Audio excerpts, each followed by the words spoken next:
اب ایک حدیث پاک ہے جس کو امام مسلم نے کتاب الایمان میں روایت کیا اور امام ترمذی نے حضرت ابو سعید خدری اور عبداللہ ابن عباس رضی اللہ تعالیٰ عنہ سے. اس کو حدیث الاشج کہتے ہیں. آقا علیہ السلام نے ان سے فرمایا اپنے صحابی سے ان فیک لخصلتین یحبہم اللہ تعالی. آپ نے فرمایا اپنے صحابی سے کہ تمہارے اندر دو خصلتیں، دو خوبیاں ایسی ہیں کہ اللہ تعالیٰ ان سے محبت کرتا ہے. فرمایا الحلم والانات.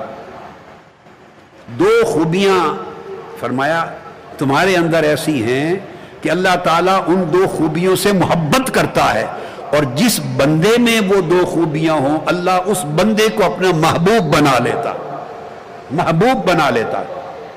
وہ دو خوبیاں کیا ہیں؟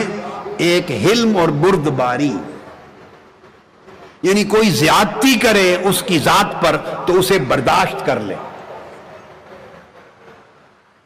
کوئی اس سے سختی سے پیش آئے، ناجائز درست رویہ رکھے تو وہ غصے میں نہ آئے، رد عمل نہ کرے، برداشت کر لے.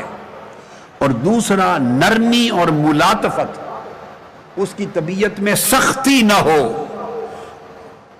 اکھڑ نہ ہو، وہ شخص طبیعت میں نرمی ہو، ملاطفت ہو، شفقت ہو، ظرف میں دل میں وسعت ہو، برداشت کرے دوسروں کو. فرمایا یہ دو خوبیاں ایسی ہیں جس بندے میں یہ دو خوبیاں ہوں اللہ اس بندے کو اپنا محبوب بنا لیتا.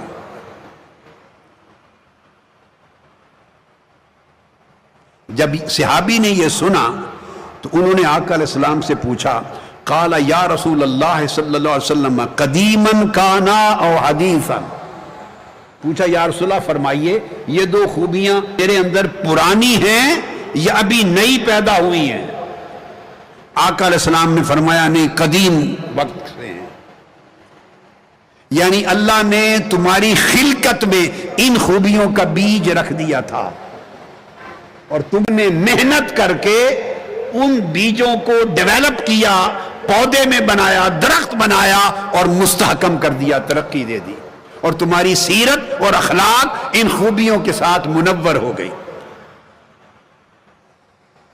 اس سے علماء نے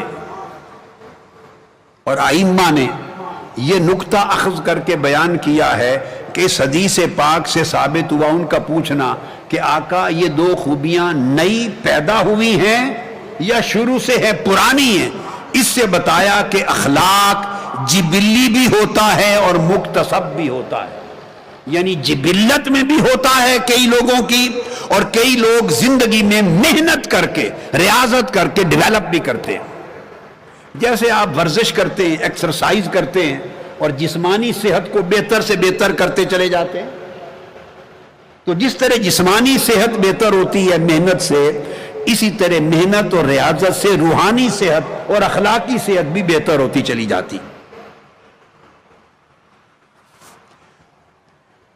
تو گویا سن لیں یہ سپیس ہے ہماری زندگی میں، یہ سپیس ہے. اللہ پاک نے بلائی کے بیج ہر طبیعت میں رکھے ہوتے ہیں، نیکی کے، بلائی کے، اچھے اخلاق کے بیج، سیڈز ہر شخص کی طبیعت کے زمین میں بوئے ہوئے ہوتے ہیں، موجود ہوتے ہیں. اگر آپ مالی بن جائیں اور ان کو پانی دیں اور کھاد دیں اور اس پر محنت کریں اور ان کو ڈیولپ کریں تو وہی بڑھ کر پودے بنتے ہیں اور پھلدار درخت بن جاتے ہیں، اور انسان کی پوری زندگی اور سیرت اچھے اخلاق کے ساتھ روشن اور مزین ہو جاتی. بیج ہر ایک میں رکھے ہیں. یہ الگ بات ہے کوئی شخص محنت کرتا ہے تو ڈیولپ کر لیتا ہے، کوئی محنت نہیں کرتا تو ڈیولپ نہیں کر سکتا. دیکھو آپ کی اگر بینائی کمزور ہو جائے تو اس کے لیے بھی ہم اینک لگا لیتے ہیں، ایک ایفرٹ کرتے ہیں، کمپنسیٹ کر لیتے ہیں. بیماری ہو جاتی ہے تو علاج کر کے شفا یابی کروا لیتے ہیں.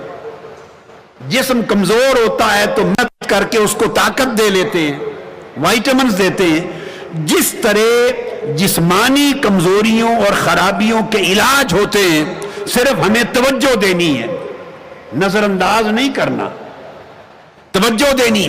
اسی طرح بندے کے نفس میں جو کوئی خرابیاں کمزوریاں ہوتی ہیں انہیں بھی ریاضت سے، اچھی صحبت سے، اچھے مطالعے سے، اچھے فہم سے، اچھوں کی صحبت میں بیٹھنے سے، اچھوں سے اچھائی سیکھنے سے، توجہ کرنے سے، محنت کرنے سے، ریاضت کرنے سے بندہ محنت اور مجاہدے سے اس کو ڈیولپ کرتا ہے اور کمی کمزوری کو دور کر کے شاندار طریقے سے کمپنسیٹ کر دیتا ہے۔